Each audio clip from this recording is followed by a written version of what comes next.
Hey traders, Nick. Recapping the day 11:11. It'll be a quick recap. I have something to do in a little bit, so I don't have a lot of time. Boy, we're just closing now. The action's still going on in the ES after hours, obviously. And look at this last candle. We had ran into the close, and then we failed just before the close. But the last candle, we can't have it that it closes red. It's illegal. So what? We pumped it. This last candle everywhere across the board. Apple today surprised. First, let's do the scoreboard. Flat, except for the NASDAQ. I'll show you in pictures. The NASDAQ had pretty good help from an up 5% on Vodafone. Priceline, another 4%. Those are two big boxes. 2% on Amazon. Gilead, another great day, almost 1%. Big box. Regeneron, also big box. Apple did pretty well. 0.8. It was iffy for a second there during the day. So, the outperformance in the NASDAQ is noteworthy. A lot of it came on the backs of a lot of momentum stocks, so be careful with that. Flattish on the Dow. So we had mixed, some banks are red, Walmart's red, but then we had some good Pfizer, Merck, and all that, so healthier there. Boeing had a good day. So kind of mixed. S&P 100, some of the same names there. So you can see why we were flat-ish. Well, actually, we're flat on the Dow, plus 0.07% on the SPX, but that was also flat at the close within like a few seconds left. NASDAQ is up almost 0.27. The small caps also rallied last minute, as I thought they would. Right about here, I said, watch, we challenge this level right here again, and then feed a rally into the close just like yesterday. Except it failed, and then this last giant candle for it to unfail it. Still, it could have been much worse, like exaggerated move up. Flat day, I'll take flat day. VIX is up 2%. That shouldn't be, but then again, we've had that weird action there. As far as notes throughout the day, I did make a few notes, and here are some. Alibaba, of course, this is Alibaba right here, had a terrible day.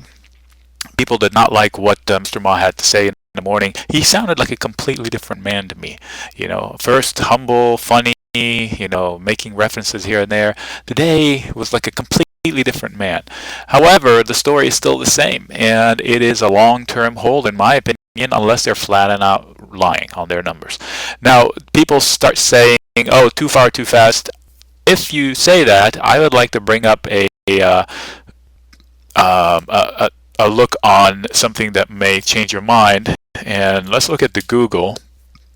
And I'm going to come up with 20 years just to encompass all of Google. This is after split, right? So here it is. It entered the market, I think, somewhere around 89 or something, but it split, right? So it's half. And never looked back. People would have said, oh, too far, too fast here. And that's a triple from the open. So it didn't look back until a triple. And then it ran up even higher, and then it looked back. Okay, so triple is the level it went back to after running to 350 from 50. Okay, so 7 times the original entry point. So don't short it based on too far, too fast. Alibaba. If it's the same story as Google, you will get your, what handed to you. That's it on the. And speaking of Google, today held up really well after a really nice bounce yesterday. However, I said yesterday it needs to clear this area here in order to solidify, to dispel or to make people forget. Actually, I think if we take out this one, to forget the fact that it may revisit the low 500s, like some people are looking for it. I'm not looking for it. Some people are, and it becomes a self-fulfilling prophecy. Amazon, on the other hand, Amazon is worth a long shot. And it has one bullish triangle that could get it to here, and once it gets to here and breaks that, it may add another $15. That's my opinion. So a long shot on Amazon could be good via debit call spread perhaps, or just straight up calls, or calls out in time like leaps, to give yourself some time to be correct. 4 bullish candles in a row for Amazon. And if you're really bullish Amazon, then you'll take a credit put spread to finance some of those calls. So I'm comfortable taking a credit put spread just below 285. So if I can go to December. I know some people went out to December and took the 295 area, 292, and also it might be a little too close to call. But if you're daring, you can go to a $5 spread, and maybe even go into January and do a $5 spread in the $280 area, 275 even. So that's pretty relatively safe. Yes, Amazon is overvalued, but it looks good so far. Markets are not going to sell off, it looks like, so why not join the party? Within 3 hours of the close, the NASDAQ decided that it wants to rally and consistently chugged up, probably on the back of Apple, because this is Apple, and it's 13% of the NASDAQ. So you can see chug, chug, chug, chug, and boom! I just noticed that the NASDAQ busted out of this level, and I said it's going to come here and decide what it's going to do. What is this level? Let's zoom out and determine what this level is. I can't remember now. I'm looking at, oh yes, I do remember now. Remember we had the bubble up from the Japan surprise, and that's the level I mentioned earlier or recently. So we're above it now, but not by a lot. So still we are in record territory, everywhere you look except the NASDAQ. Well, recent highs. Let's put it that way, because the highs of the NASDAQ, we all know where they were. All right, so tomorrow or next couple of days, we have industrial reports and retail reports from China and the Eurozone, some from the Eurozone. The small caps looking like they want to break out just like yesterday towards the close, but they kind of failed, but they still closed relatively decent. The RUT was 0.07% green. That's a pretty tremendous run. Speaking of runs, let's look at the SPY, and so we can see what it has done.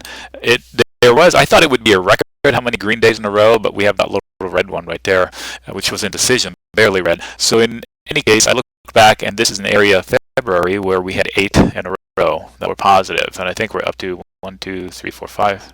1, 2, 3, 4, 5. I thought there was 6. Anyway, this is the SPY. Volume today even worse than yesterday, which is expected because of Veterans Day, I guess. But the volume is less than half of the average, so nothing to speak of. But still, pretty aggressive run there. Let's look at the IWM, which represents the small cap. Sorry, I'm talking fast. I need to get rid of it. The video put it out as fast as I can. Look at that, right at the level where it's failed from before. So pretty important level. Once, twice. It broke through here, but let's say this was an outlier. Let's say this was an outlier. So this is an important level. At least these two here, 117, 118, is going to be an important area. So we'll watch. Volume also about half of the average. Qs, different story today because we thought it closed greener, right? So that's nice. Higher lows, squeezing, but it's still rising wedgish, but it's in an upward movement. So there's no reason, unless we change fundamentals, unless we get a headline, we need a reason to sell. Looks like the bulls are not seeing any reason to sell, which is pretty scary all by itself. So this is the look grosso modo. We did talk about a few names. I mentioned a couple of them here, 3 of them: Alibaba, Amazon, Google, Tesla. Oh my gosh, TSLA, beast mode. It's up. Good thing I remembered. It's up almost 4%, 3.8%, 3.78%. Look at that big candle. Okay. So why do I mention it? I think the headline, I missed the real headline, but I think the headline, somebody told me, one of the members actually, the headline is Elon related and not stock related. So are they buying the wrong thing? Should they be buying Elon stock and not Tesla stock? I'm not sure. So let's see what it does at the 250. I am shorted, but the short is free. So if I sell it now and salvage, even though it's down from when I bought it, the debit broken wing for December, it's all gravy because I paid for it with an iron condor, which we closed. By the way, that's why I close cheap risk, because that 262 credit call spread would have been under pressure today with a 4% jump. I don't need the drama. I'm out of it. It paid for whatever. It did its job, and I'm out. I paid a few bucks to close it, and that's it. Apple was mired today all day, but it did turn around and deliver a nice candle. So, but it's still right now up and definitely in resistance territory. Now, it still didn't meet the recent high. Did it? I don't think so. I'll double check later. But if I were to guess right around here, I thought Apple was going to break down. But then miraculously, chug, chug, chug, up, and away. So let me see if I can change this to 15 minutes. Will it grab that recent high? Yeah, so if I zoom in, I want to say, oh, we had a 110. I just saw it as I closed the window. We had a 110, and even then, even so, we still have almost a 110 during the day. We had a 110 after hours or before hours right there. Don't know if that was a mistake or what, but anyway. So this is Apple. It's important to see how it handles that recent high if it one breaks out. Now the open interest is stacked against it. So I just wanted to go through quickly what happened. So what about tomorrow? Well, tomorrow is going to be more of the same. We have a few retailers like Macy's reporting, but gosh, the bulls just cannot see any potential way of having a red day ever again. Every interview I see, every write-up I see, up and away, there's no reason to be short. Well, that all by itself, everybody being on the same side of the bus, is reason enough for me to be cautious, at least with the longs. So if I'm all long, I would start to nibble on some short ideas. Alibaba is not looking good today. Lower highs, knocking on the floor of about $114. So will it deliver tomorrow just as bad as a day? We don't know. So over the long haul, I'm not too worried about Alibaba.